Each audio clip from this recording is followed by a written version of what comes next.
For better picture quality, adjust tracking control on your VCR.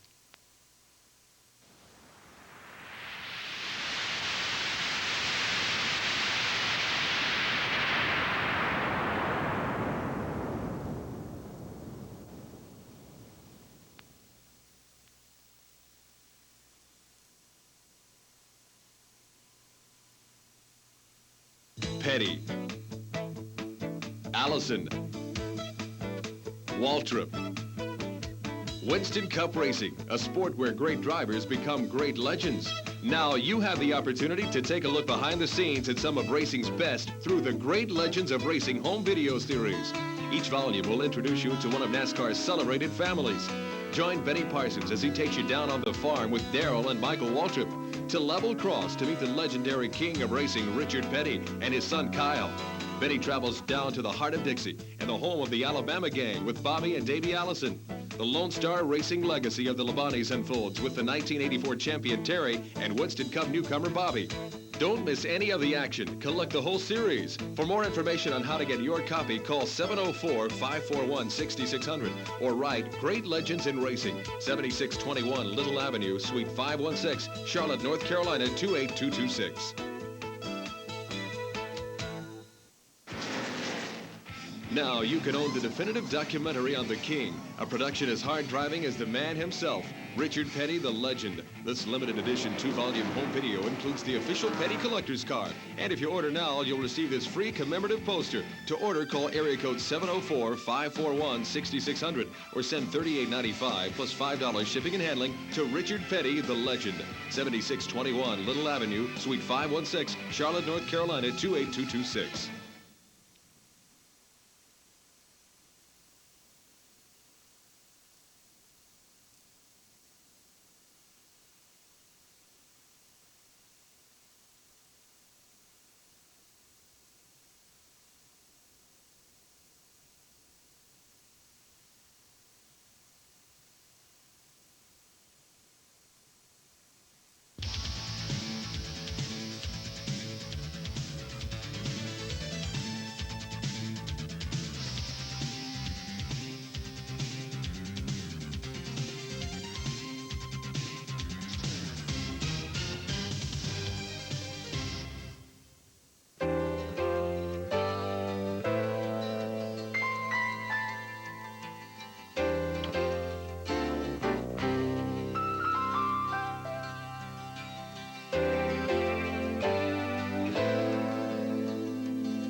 Wallaces, a family rooted in racing with a reputation founded in victory. Living in the heartland of America, Rusty, Mike, and Kenny Wallace grew up much like other boys, but instead of playing ball or going fishing in their free time, they went to the races, and their love for cars, speed, and competition was born. Rusty was the first to pursue the dream of racing for a living, eventually reaching his goal of Winston Cup champion. Kenny followed in his big brother's footsteps and now, after a successful Busch career, has joined the Winston Cup rank. Middle brother Mike is currently driving on the Busch circuit, but the Wallace racing success dates back to a time before Rusty, Kenny, and Mike.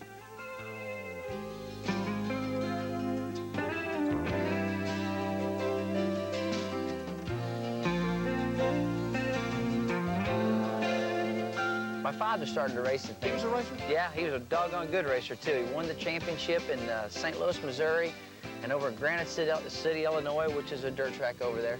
And he ran just all the little dirt tracks and the asphalt tracks around the area, and he's the one who kind of put it in our blood, I got to tell you that one.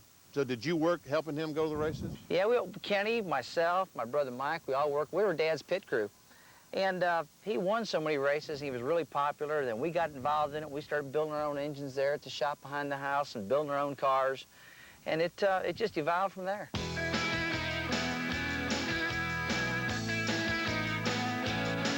Rusty Wallace started racing at age 16 and won the first race he entered, a heat race. In his excitement over the victory, he forgot to refill the gas tank and ran out of gas during the feature event. Racing out of his St. Louis shop, a young Rusty started Poor Boy Chassis Company to finance his racing habit. Along with his best friend, Charlie Chase, they would build race cars and sell them to other drivers. Now, they'd use that money to go racing themselves. Then, when they were out of money, they would build another car and start the cycle again. Youngest brother, Kenny, he helped out in the garage while Rusty's other brother, current bush driver Mike, chose the family business. I thought the family business was one entity I wanted to do. I thought, well, I'll have the best of both worlds. I'll race on the weekends and work a normal job, make good money, but that's not what it's like, and that's not what I want to do. Along with, I found out you can make as much or more money down here doing this. So just was late coming into it. Late, you know, as far as being the middle of the brother. Normally everybody says, oh, you're the younger brother. I'm just the last one getting here. The thing about it, I was very successful in the Midwest racing short track dirt cars and asphalt cars there. And matter of fact, I've raced longer than Kenny has, you know, and but it just, circumstances changed. It was a situation, like I said, I was running a family business, was doing well at that, and just got to a point where that family business every day was not what I wanted to do the rest of my life. What was the family business? Vacuum cleaners. There's a company called OK Vacuum in St. Louis, and it's real big right now, still exists, and we sell right-on floor scrubbers and machines and all the equipment and the cleaners to service everything throughout the metropolitan St. Louis area. But Mike got real involved in doing that. Did you ever work in the family business? Oh, yeah. Yeah, I got fired. Yeah. We both got fired. Yes, they did us a favor. Yeah. I got right in there, and that's just the reason I got fired is because I was working on the vacuum cleaners and my mind was on stock cars. And Tell them the barrel story. my uncle hired one guy there, and I couldn't get along with that guy to save my rear end. I just couldn't get along with him, didn't like him, didn't gel. And this guy went out and bought a new Ford pickup truck. And during lunchtime, me and my buddies that worked there went out there, opened his hood, just crossed all the spark plug wires in the thing for him. And it got time to go. 5 o'clock, man, I was out, and all of a sudden I hear, bang, bang, bang, you know, this thing's backfiring and going. And this guy comes flying into Gary, and my uncle tells me, he said, hey, damn, brother, your cousin of yours, he's went in there and he screwed up my brand new truck, and I'm quitting. Man, Gary, this guy quit, and Gary comes out the front door, and I'm in my little white lowrider getting ready to leave, and he goes, you're fired. I said, thank you. I said, cool. I said, I'm late to get to Springfield. I got a race tonight anyway. That's about it. And that's how it happened. Yeah. I got fired, and my career took off. Rusty found a local tire company to back him and a builder to supply his engines, and soon he was winning ASA races from California to Maine. With little brother Kenny in tow, Rusty racked up more than 200 wins in the series. It was the Wallace racing success that led to Kenny's unlikely nickname, Herman. Well, it's kind of funny. When Dad, like Rusty said earlier, Dad used to win all the time, and he'd win like 10, 11 features in a row, and it got to where people hated us. And that's the truth. They really did not. They hated you by association. Yeah, nobody liked the winner. Yeah. We won too much. Yeah. And that was the deal. And so finally, they just quit. They get booing real hard because we won too much. And so Yeah. then when we had bad luck, then they'd start cheering again. You know? Yeah. So what happened was, I think a couple of times my dad won a race or something, and I heard some people in the grandstand say terrible things like, I wish he would burn, and I just couldn't believe it. And I took a snow cone one time and just wailed a guy right in the face, and, you know, candy apples, whatever. And they really made me mad. You know, they were talking bad about my dad. And I guess at that time I was 11, 12 years old. So the guy who ran the Central Auto Racing Association, his name was Bob Miller. And he heard all this stuff going on with this, you know, Kenny Wallace, this Russ Wallace's boy. And he just, out of clear blue, he called me Herman the German.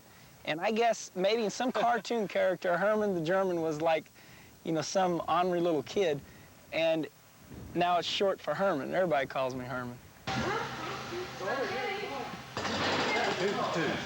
While Rusty is a bit more reserved, Kenny runs wide open all the time, a trait that brought he and his wife Kim together back when they were still in high school. Kenny is versatile, that's all I can say. When he goes up to speak, I sit there in an audience and I'm like, what is he gonna say next? Oh, where's them shorts underwear? That's the color Daddy does. See? Checkered flags. Ah! Ouch. Okay, give me a kiss. No.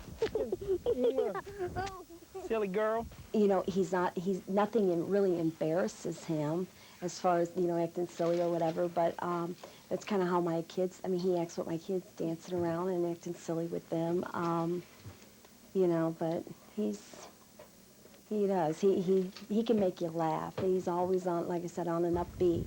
Brookie. What did I do? If you don't give me a kiss, I'm gonna cry. You don't love me. Brittany, kind of kiss. No, nobody will give me a kiss. There's my girl. Okay, give me a kiss now, quick. Hurry up. They all want their mama. Come here, Wendy. No. Does anybody love me? Wendy does. Wendy dog. Well, if nobody loves me, I want my dog. Come here, Wendy. That's why I got a dog. Hands all clean. While Kenny's schedule is hectic, he enjoys relaxing and spending time with his three daughters, Brooke, Brandy, and Brittany. Stop it. Here, hold on. Hold on, you're spinning out. Okay. He's a wonderful husband and a wonderful dad. The girls just idolize him, you know. That's one of the highlights of our day, is waiting for him to come home. Oh, I love you. Like Kenny, Rusty also covets the time he can spend with his wife, Patty, and their three children, Greg, Katie, and Stephen. Contrary to everybody's belief, he's very relaxed and laid back. I know he's hyper at the racetrack, and he's always hopping around talking a mile a minute. But when he's at home, he's usually in the chair with the ottoman and the remote control, watching the Weather Channel, keeping up with all that weather for aviation. And, but just very laid back and very relaxed, and he's a real good dad. Rusty's best point is that he's never down. He can find the little hole of optimism, and no matter how grave the situation may seem, he'll find it, and he'll usually make it better. If you never tell him, no, you can't get this done, or no, you can't accomplish it, because he'll just make you look like a total fool, and he'll get it accomplished or get it done. I really admire that in him. I'm more of a laid-back person. If, you know, oh, I can't do it today, okay, I'll do it tomorrow. But he's always very driven and always can accomplish things. Rusty and his family are able to enjoy the benefits of a successful Winston Cup career. But like all big league drivers, Rusty, too, was a rookie once and knows what it's like to pay his dues. I started running USAC in early 80. And me and A.J. Foyt and all those guys, Ontario, California, Trenton, New Jersey, and all that stuff.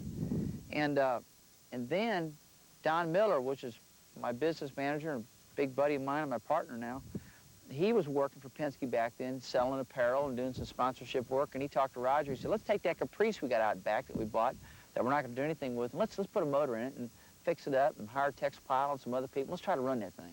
And Roger says, oh, you guys are all lunatics. I mean, we won't be competitive. I mean, we've been out of the sport too long now.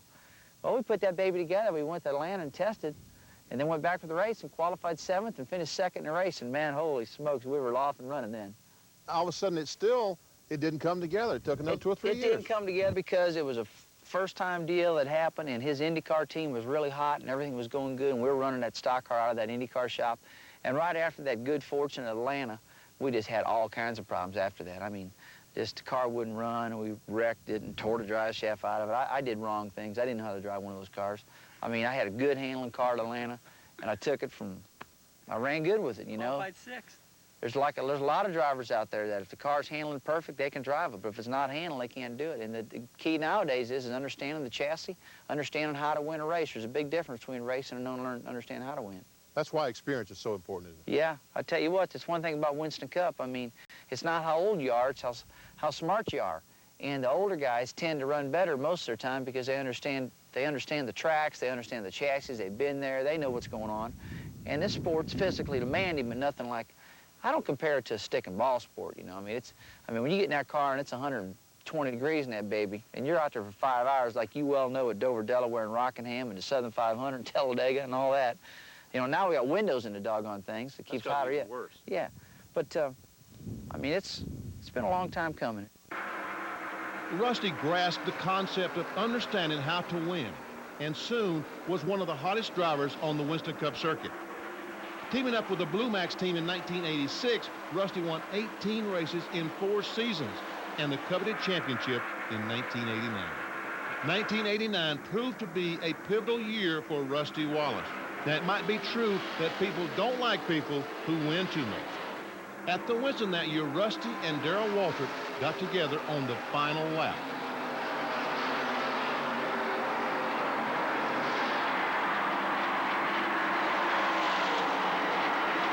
This incident proved to be a critical moment for both Rusty and Darrell. Now, D.W., who had previously been thought of as the bad guy, was now the fans' little darling. And for the first time in his career, Rusty was seen as the bad guy. The fans started booing him, and it's taken Rusty 3 years to overcome the image problem and to win back his supporters.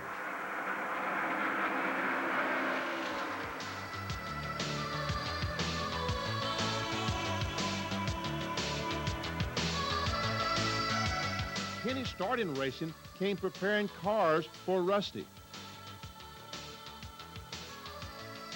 Me and Rusty, I guess, come out of the same mold. Money is important to me now, but back then, it didn't matter. I mean, just as long as I was having fun. I was still in school, Benny, and, you know, partially still dumb and, you know, and very blind, you know. So we just ended up, you know, I just want to do everything Rusty wanted to do. I mean, we lived, ate, and slept racing. We were the last two to live at home. Mike got married and went off, and I used to come from school and get to the garage at 4:30 sharp, work, and at midnight we'd jump on his little white pickup and drive home every night. Midnight, I wake up at 6 in the morning, go to school. I'll never forget it. Did that all the time. Midnight, 1, 2 o'clock in the morning, the same road up Highway 270 in St. Louis. We'd be leaving that shop. Just so greasy you couldn't believe it. Top to bottom, stunk, God, terrible. It was bad. I mean, real grease monkeys. You got off the school bus at the race car shop. Yeah, well, see, my senior year, my 11th and 12th grade, I was able to drive my car because I was in high school. So I would jump right out of school, you know, 7th hour, jump right in my car, buddy, and that was it. Listen to this, I missed, and I'm not proud of this, but I missed 72 days of school, 10th, 11th, and 12th grade, and I had to go in front of 2 boards. And what they said was, if you miss an excessive amount of days, so many days, you have to go in front of this board. Counselors, you know, the president of the school, all these people, tell them why. And if you did not give them a good reason that this council felt, you know, they would flunk you. And I told him, you know, I said, look, I'm going to race. Racing's going to be what I'm going to do. And I'm out racing with my brother, you know. And Rusty got some good write-ups in the major newspapers, and so they passed me both times.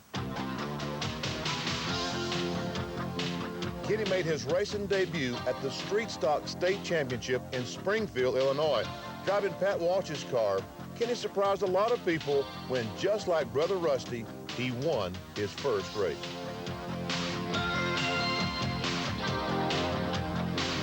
Kenny started driving full-time when Rusty's old car owner, John Child, decided to go racing again. Kenny won ASA Rookie of the Year and had success on the circuit. But his big break came when Rusty won the championship and decided to start his own team. I won the championship in '89, had some money to build a shop, so I took the money that I was going to have to pay to IRS and spent some money on building a shop, did that. And then in the meantime, I drove the Cox Treated lumber car for a fellow by the name of Don Miller up in Winston-Salem, North Carolina, which you probably know. And I got to know the Cox people real well. Well, they wanted to run some more races, and I couldn't run any more races. And so then I told them about Kenny coming down and tried to get Kenny in the Cox car. That wouldn't work out. So then they asked me, so you ever thought about being a car owner? I said, me a car owner? No, I haven't. So we had a sponsor before I built the shop. So we got the sponsorship put together, built the shop. I called Kenny. He loaded everything up in the back of his pickup truck, came on down. And we did a couple personal services agreement with Oakwood Homes, and they gave us a mobile home. And we set the mobile home, and Kenny and Kim and the kids lived in that until they got established.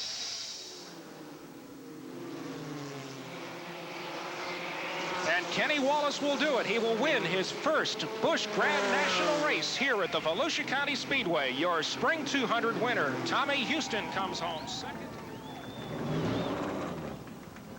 Kenny met with even more success in the Busch Series, again capturing Rookie of the Year. Kenny won 3 races in 3 years before Rusty sold the outfit to Felix Sabatas, who has turned it into a Winston Cup team.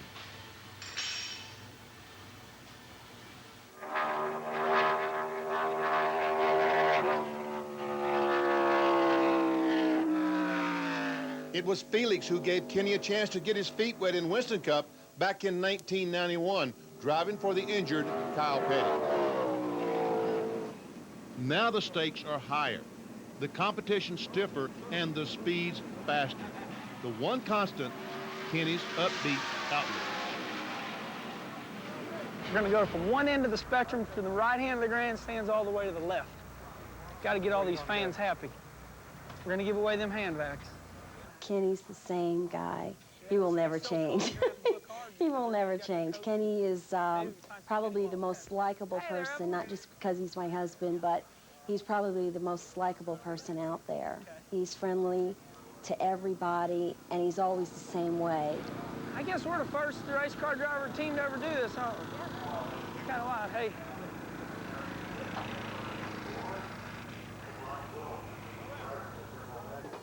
Oh, man. We're going to have to give out more. There's too many people. Okay. Well, here, this one for you. There you go. Congratulations, man. You get a hand back. She'll take care of you, okay? Running with the devil. There you go. Let me sign that for you real quick. Called the TV production trailer. Who we got here? Who's in charge of this sign? You did good, man. I'll give you the one right off my head. Thanks, darling. There you go. Thank you. I appreciate it. Okay, want me to sign a hat for you? Yes, please. Okay. Kenny is rapidly gaining fan support and respect from other drivers on the track. And while he isn't finishing where he'd like to, he's patiently going through the learning process and paying his dues.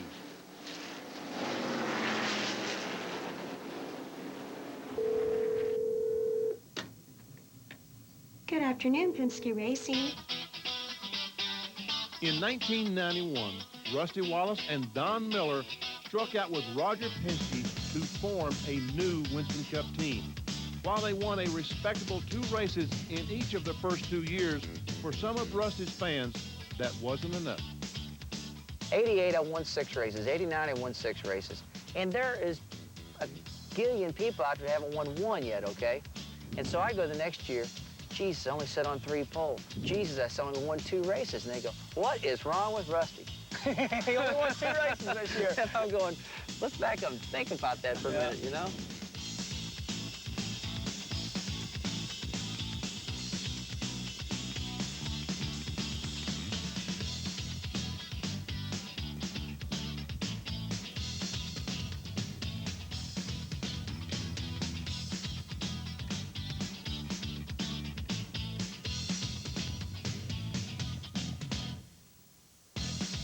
Rusty, crew chief Buddy Parrott, and the rest of the Miller Genuine Draft crew have devoted themselves and the 93 season to only one goal, winning the championship.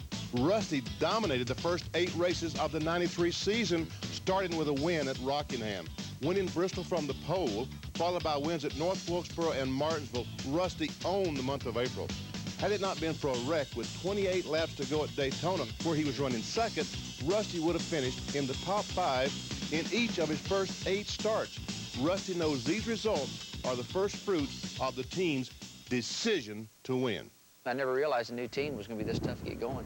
Had got a lot of great guys. And then I had 3 or 4 bad apples that were just enough to really stir up a big mess in the shop. And once I realized who those guys were, and they ended up going, and we replaced it with some better guys that were real thoroughbred racers that want to win, then everything started going better. And Don started to understand how to run a race team better, and I started to understand how to cope with people and what to do and what not to do. Because I never had to do that in the Blue Max team. Dotson did all that, Barry did. And boy, he had a job that I didn't realize.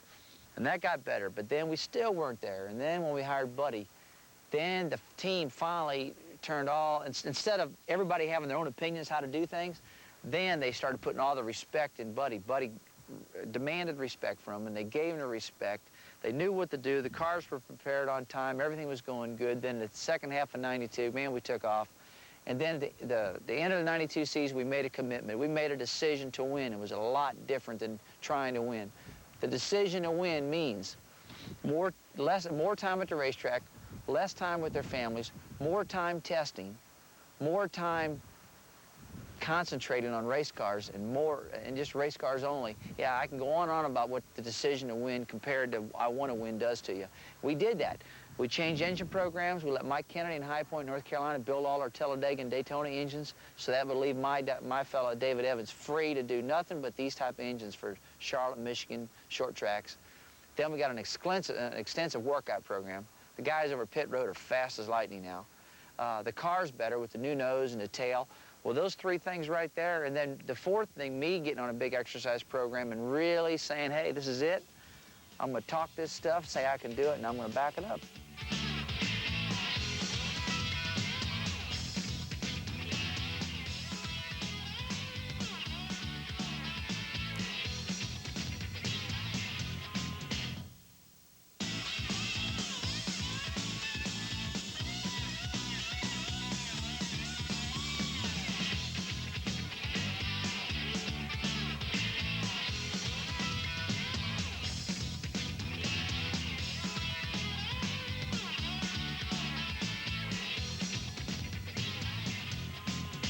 Things I got to do to win.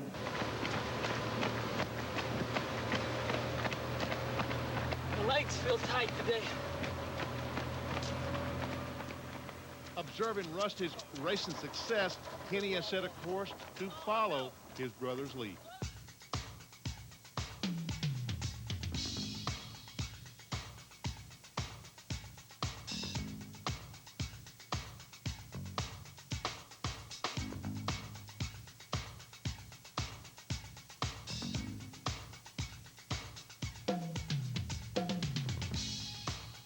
Rusty's wired for sound, and I'll be honest, I'd be a lot hyper than I was right now if people always wouldn't, you know, my gosh, you're too much like your brother. You better calm down. You better calm down. And I'm like, well, I think, you know, Rusty's winning. You know, I mean, it's like Darrell Waltrip told me one time. He says, hey, he says, this racing's a monkey see, monkey do business. If somebody puts on 4, you better put on 4. If everybody's running Goodyears, you better run Goodyears. Well, I hate to say it, but if my brother does flips down pit road and wins 6 races, well, I'm going to do me some flips, too. You know what I mean? No, didn't go that far, no. What about that? I mean, just what was, I mean, when you left Daytona, you had to be as far down as you've been in the last 2 or 3 years because you really had a good race car. I went in it, you got to, yeah, I was way down because I went in that race going, okay, this is a year, this is my year. The new engine program, the pit stops, man, the car, everything, you know. And we ran good the whole week at Daytona. 3rd in the class right off the bat, that first segment. Then the 125, we had a fuel pickup problem. But then we'll go from 34th to 2nd, the Daytona 500, and just sitting there trucking along with 28 laps to go, it happens.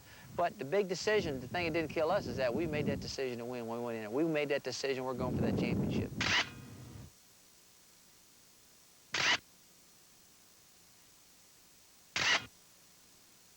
I was about 10 car lengths behind him, coming off of turn 2, and he started flipping, and I seen exactly what happened.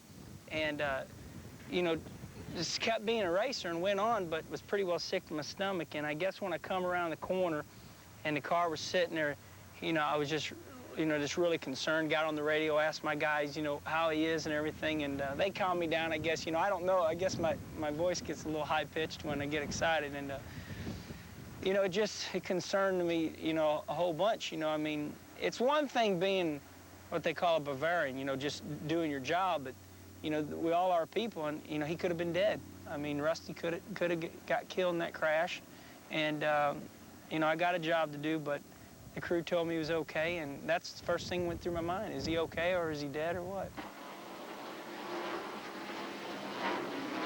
You're in the race, and you look ahead of you, or you look in your mirror, and you see the black 40. I mean, it's just more than another car, Rusty. Yeah, it really is, because when he's having a good day, I'm really super happy, and when he's having a bad day, I'm really feeling for him, you know. When I see him up there in the top lane, And he's sliding around on top of the racetrack, and we're flying around on the bottom, passing him or something. I'm going, man, I wish he could get that car handling better. I wish he could get that thing going, because I know it's tearing at him, because I know he can drive the car. I watched him time after time. I mean, just straight to the front when you get it right, you know. He's real aggressive, real super aggressive, real good driver. And I'm not hands-on in his team like I was in a Grand National team. And with the Grand National team, it wasn't much of a problem. I mean, he won a lot of races with it. We stuck it right at the front of the lead. But it's kind of like this. I mean, he's helped me so much, and I wanted to try to return the favor. And we're so tight as brothers, it's unreal. We talk about it every day on the phone. And I told him, I said, I got you this far. I got you. You're a little bird now, and now you're flying, you know. And I just turned you loose, and now you're flying off to this new Winston Cup thing. And when things don't go right, it makes me mad, and it hurts me, you know. And I see him not handling, and I just want to. But I gotta, you know, I gotta stay back. You got your own thing that you have to take care of. Yeah, I got my own thing. You know, I mean, I know it works. I mean, I've been doing this stuff forever. And your thing's doing pretty well right now. My stuff's doing all right, you know. And so when I try to help, I try to help, but there's only so much I can do, you know. While he realizes there are some things Kenny must learn on his own, Rusty knows the best way to teach is by example, and Rusty's showing the way by his dedication to win and his involvement at his shop. Yeah, I'm there every day that I can be there. That's my office. I go to work every morning. I get up and I get in my car and I drive to work every day. I do all my autographs, my fan mail. I go back and look at the cars. Me and Buddy Parrott and Todd and Terry Satchel and David Evans, we talk about what we're going to do the next race.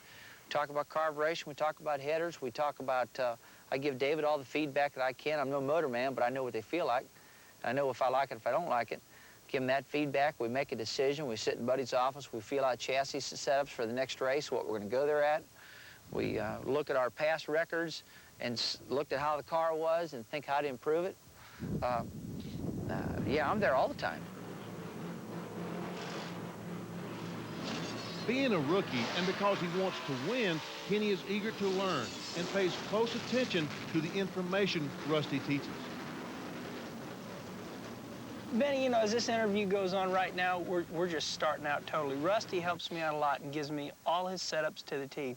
I hand them over to my crew chief, and it's up to him right now at this point to install them if he wants. See, I'm in a situation right now, you gotta walk lightly when you're a rookie. You can't burn no bridges, because if you offer too much suggestions and then things also don't turn out good, well, then it gets to where, you know, this rookie needs to calm down. He's too hyperactive, you know.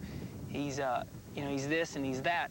So it's just like what Rusty went back to the first interview. Man, I want to be in there. I want to go in the garage every day when they're setting a chassis up. I want to say, what springs we got in this? What do we got here? What do we got there? But, you know, you got to be careful, because the first answer you get is, hey, look, we're putting the setups in. Here's what we got. Now you just get the racetrack and drive it.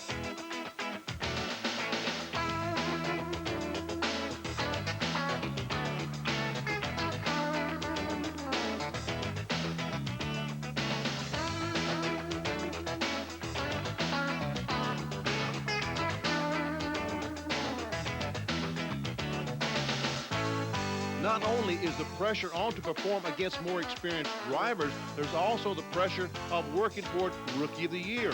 And with the most talented rookie class in over a decade, the three-way battle for the title will provide serious competition for Kenny.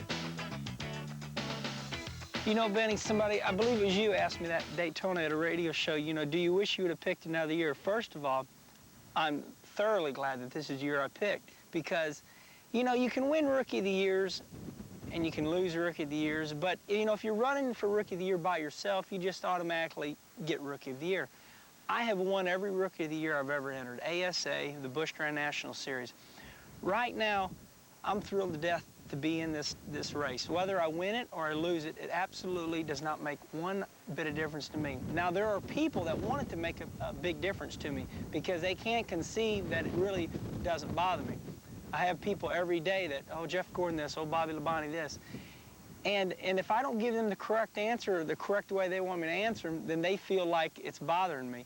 But the honest to God's truth is I want to do what I got to do this year to get settled in Winston Cup racing, because this is not the year that's going to make me or break me. What the year is going to make me or break me is down the road, down the road. I want to be able to have a house, you know, and take care of my kids and stuff and win Rookie of the Year. is going to help me out, and I'm going to strive to do that. But it's not a do-or-die situation. With Rusty already established as a series champ, Kenny looking to gain a foothold in Winston Cup, and Mike seeking an opportunity to move to the big leagues, the old adage of blood is thicker than water might be put to the test when the three Wallace boys come racing for the finish. 1, 2, 3.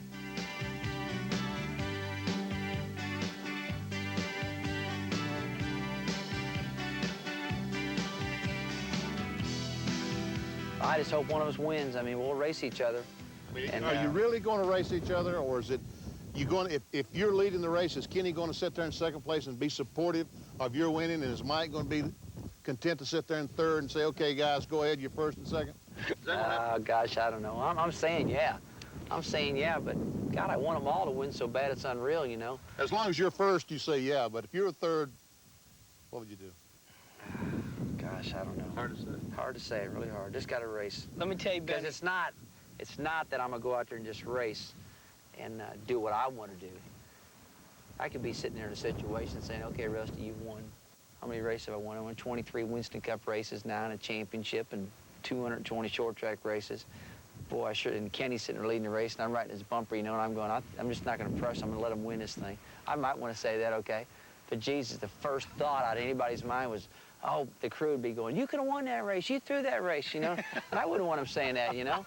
So just got to race. You better race me hard. I'm going to race him hard. I'm going to do what I got to do, you know? So you don't want to hand it to you? No way. No way. No way whatsoever. You know, I tell you, you know, there's so many times I want to race Rusty right now, but I don't have a car to do it, you know. It's a tedious type of situation, you know. At Rockingham, I mean, he was fast, and I didn't have a car, and I come up off of one corner with him just because I had momentum on the outside. That was the only reason. And the only way I couldn't run sideways with, or run next to him, was just get out of the gas and hit the brakes. And I had to run with him for a little bit, so I didn't look all herky-jerky. But I'm waiting for that day to come, and I know he wants it to come. I mean, nowadays you don't beat and bang, you know. You run what cars run. You know, you pick a groove, he picks a groove, and you run. And it's just car against car, you know. It's Rusty's black car against my black car, and that's what I like about it. You know, if it had been back in the old days where you could have run in there, nerfed him in the left rear and sent him up, then it might have got really pretty tough. Once they get that thing together, you know, he's told me a million times, he said, man, I got a good crew, and I got a good car, and I got all that. And what he means is that it's not that I don't have a good car, they got to get their whole rhythm together to make that thing handle and make that combination, get that combination together to go, because they got all the material pieces, you know. They got the springs and the shocks and the car and the driver and all this crap, but they just got to get it all So when that happens, adjusted. I'll be able to race him. Yeah. While Kenny may be waiting for his day in a Winston Cup winner's circle, he's darn near unbeatable at the Wallace Motorsports Complex. These are my play toys, Benny. These things are fast. Look at here. This is my newest go-kart. This is an offset. This thing's really offset. Offset. Well, see how the left rear tires are really under the seat? Yeah. Actually, you can go under farther, okay? This car, everything's off to the left. And this go-kart right here, I moved the seat over on purpose.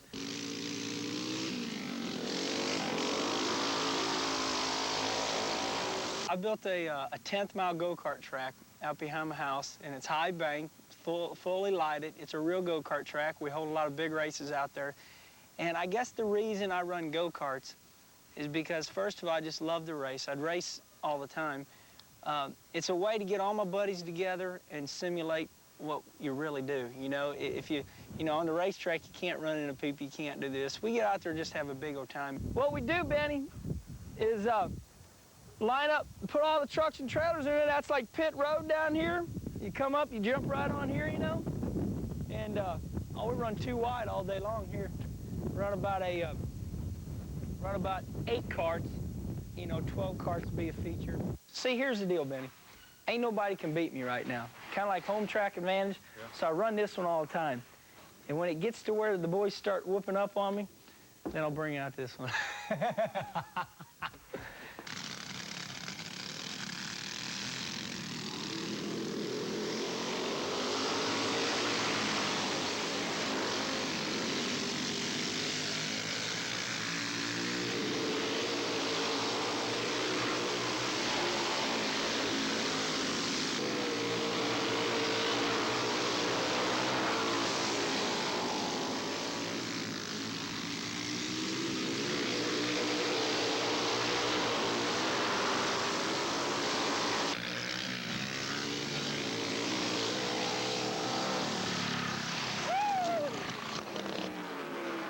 When not flying at ground level around a track, Rusty likes to take off, literally, and soar for new heights.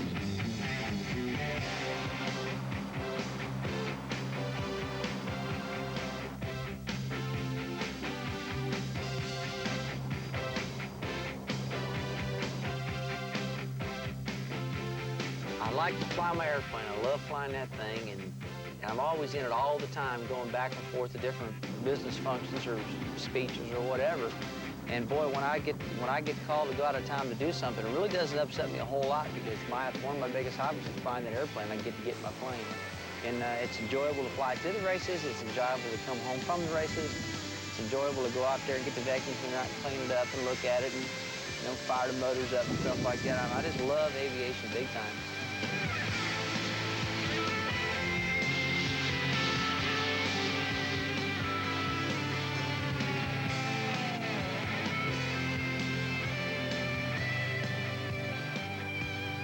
From high-speed passes to death-defying crashes, at work or at play, it seems the Wallace brothers are fearless. But deep inside, they harbor thoughts just like the rest of us. My biggest fear, people usually don't say my biggest fears, but I can tell you my biggest fear right now is not being able to make it into Winston Cup. And I can tell you one thing right now, I will make it. Rusty Kenny said that he feared not making it in Winston Cup. I mean, you've made it. You're going to be here. So what kind of fear do you have now? Jesus. I guess I've got a lot of fears. I mean, I don't think I'm any different than any other race driver. I guess my fear would be getting mangled up in a car where I couldn't do it any longer. Getting myself hurt where I couldn't get in a car and drive anymore. Get hurt real bad like Bobby did or get hurt like Neil did, and just say, okay, I got to hang it up. That'd be a big fear of mine. I wouldn't want to have to think about coping with that one right now. Although, financially on my investments and stuff, I'm getting prepared for that. Just in case. Hey, I mean, I'm not saying it's not going to happen, because it can happen. The speeds we're running nowadays, and this isn't the safest sport in the world,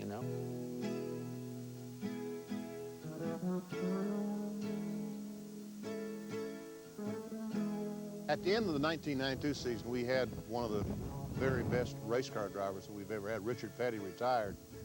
Now, he was 55 years old. Do you, Rusty, foresee yourself racing until you're 50 years old?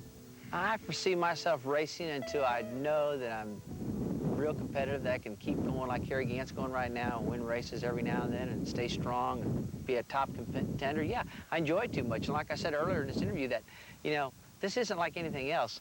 The smarter you get, generally the faster you go because you understand more about it. But I'm going to race for a long time. And when you do step aside, what will you do?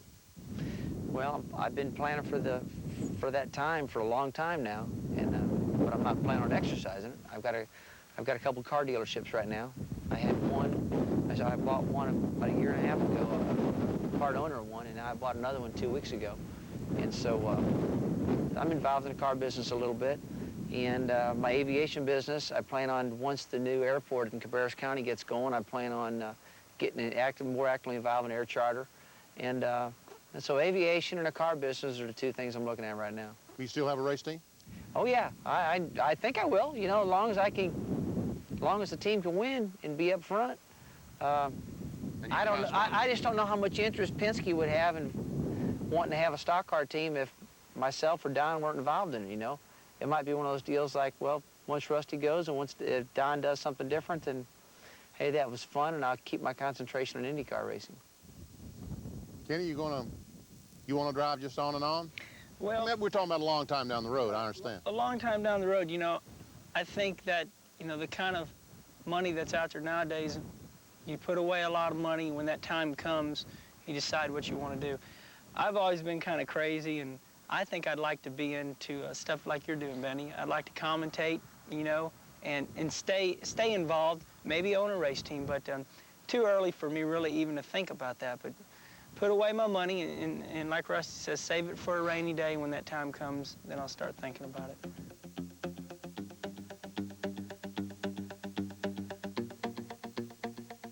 Fun-loving, daring, competitive.